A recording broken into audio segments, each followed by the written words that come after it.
Yes bwana, mambo vipi mwana michezo popote pale ulipo? Hii ni Off Pitch TV. Asante kwa wote ambao tayari mmesubscribe na mnahabarika ile mengi ya kimichezo kutoka kwetu Off Pitch TV. Leo tupo na mtangazaji wa Wasafi FM, naye si mwingine ni Ahmed Abdallah. Naye ametoa mtazamo wake kuelekea kwenye mchezo wa Al Masry dhidi ya Simba Sports Club ambapo ulipigwa huko Suez Canal. Kabla ya kwenda kwenye marudiano, yeye ametoa mtazamo wake kwa kila ambacho amekiona kwenye mchezo huo. Licha ya Simba kuongoza kwenye ball possession, kuongoza kwenye shoot on target na shoot off target, lakini amejikita zaidi kwenye aina ya magoli ambayo amefungwa Simba Sports Club. Nani alaumiwe na nini kifanyike ili Simba yaweze kurudisha makali yake kwenye mchezo wa tarehe 9 mwezi wa 4 2025 katika dimba la Benjamin Mkapa jioni fulani hivi, ile mida ambayo Simba wanafanyaga maajabu sana, hasa kikutana na timu kutoka Afrika ya Kaskazini, yani wale wenye asili ya Kiarabu. Tuna moja kwa moja kumsikiliza Ahmed Abdallah nini ambacho yamekisema. Yeye amesema hivi: mambo mawili yaliyoghalimu Simba Sports Club ni haya hapa. La kwanza, Musa Pinpin Kamara alikuwa kwenye kiwango cha chini mno katika siku ambayo alipaswa kuwa bora zaidi langoni. Tena siku ambayo wala hakukuwa na hatari za kutisha kuelekea kwake. Siku ambayo Simba ilicheza vizuri sana. Kwa hiyo anaamini Musa Pinpin Kamara yeye alikuwa na changamoto katika huo mchezo. Pengine labda kwa sababu alikuwa ametoka injury, na hii tunajua mchezaji yote ambaye akiwa ametoka injury anakuwa na mchezo ambao sio mzuri kwa upande wake. Tuliona hata kwa Aishi Salum Manula alipotoka injury akaja kucheza dhidi ya Young Africans akaruhusu magoli 5. Lakini sio tu kwa magoli kipa, kwa sababu hata huko barani Ulaya pia Andre ter Stegen tumeona ametoka kwenye majeraha sasa hivi. Bado Wesley Szczesny anaendelea kuaminiwa katika kosi ya FC Barcelona. Lakini pia hii hata kwa wachezaji wa ndani, mchezaji ambaye aliyetoka injury akirudi mwanzoni unaweza usione makali yake.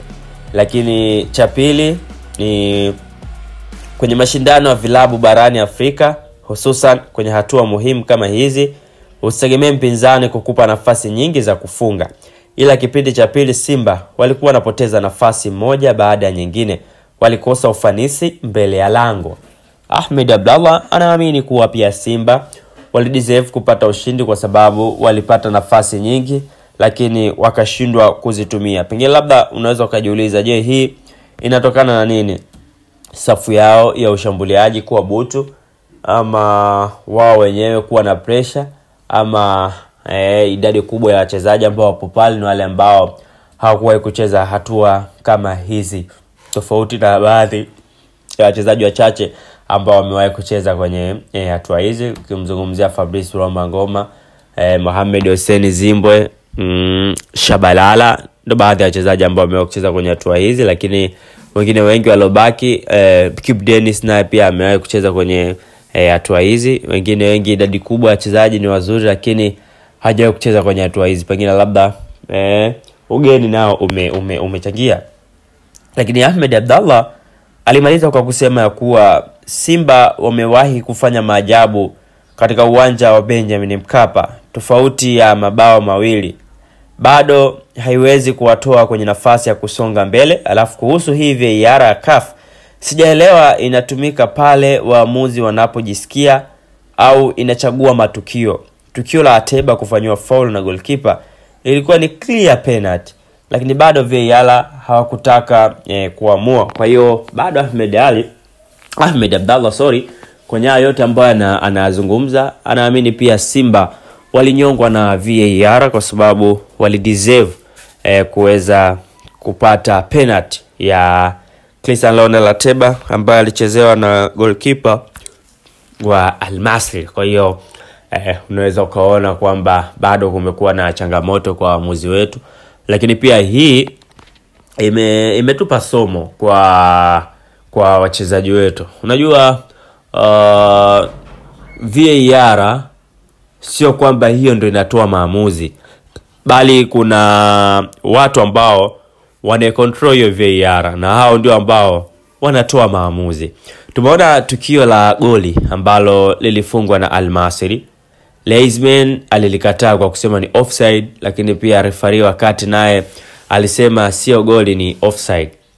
Lakini nini ambacho alikifanya wachezaji walijigawa. Kuna wengine walienda kwa mashabiki kuanikiza kwamba waendelee kupiga kelele kwenye kile ambacho kimetokea, lakini wengine walienda kwa referee kuanikiza aende kuangalia kwenye VAR. Wengine walimattack Leisman, lakini wengine pia walikuja huku kuungana na benchi la ufundi kuanikiza kwamba wapambanie ili goli likubaliwe.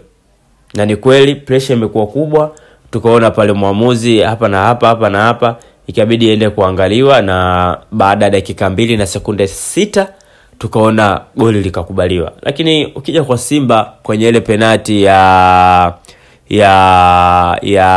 Crystal Lone la Teba, walichotakiwa kukifanya ni kutoa mpira nje, kwa sababu wakati Ateba anafanywa faulo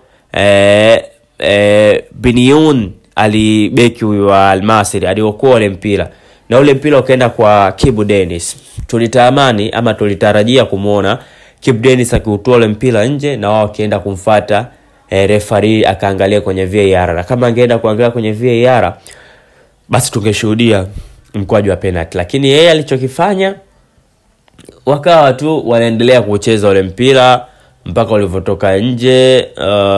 Tukaona mpira ulivyotoka nje, ile kipa wa Al Masry na akaanza haraka, yani hapakuwa na ile purukushani ya kusema kwamba hii ni penalty. Kwa hiyo hii pia imesababisha na ligi ya wenzetu ya Misri, wao VAR wameizoea. Kwa hiyo najua ni namna gani wanaweza akaomba haki yao kupitia VAR, lakini isivyo bahati kwa ligi yetu ya Tanzania hatuna VAR. Kwa hiyo inaweza kaa kilikuwa ni kitu kigeni pia kwa wachezaji wa Simba, na wao wakaamini kwamba hata kama